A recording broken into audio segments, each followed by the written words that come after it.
La Coupe du monde de rugby, CST terminée. Ce samedi 28 octobre au Stade de France à Paris, la finale s'est jouée entre les All Blacks de Nouvelle-Zélande et les Springboks d'Afrique du Sud. Ces derniers ont remporté la compétition sous les yeux ébahis et fiers de la princesse Charlène, déchaînée auprès de son amour.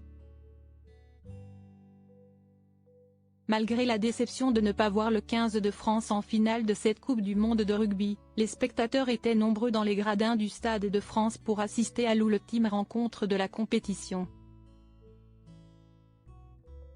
Les fans de rugby ont pu applaudir les deux équipes dont la confrontation était très attendue.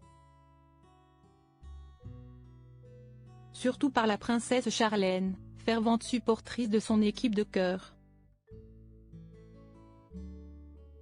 Si elle s'était montrée déjà très enthousiaste lors d'un précédent match, la maman de Jacques et Gabriella, 8 ans, était complètement déchaînée ce week-end. Quand son regard n'était pas rivé sur le terrain, tantôt avec excitation, tantôt avec inquiétude, CST vers le prince Albert que ses yeux étaient tournés. Un prince aux anges puisque son épouse a décidé de le serrer dans ses bras et de l'embrasser avec fou, porté par le bonheur de voir les tenants du titre sacré champion du monde une nouvelle fois. Le couple monégasque, dont les gestes tendres sont très rares en public, a pu partager ce bonheur avec Emmanuel et Brigitte Macron, installés non loin d'eux durant la rencontre.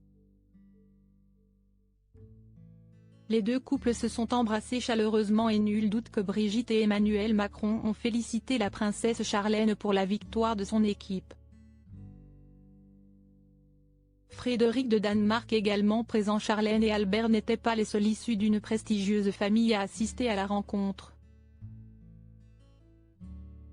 S'il n'avait pas d'équipe à soutenir, le prince Frédéric de Danemark était lui aussi présent dans les gradins du stade.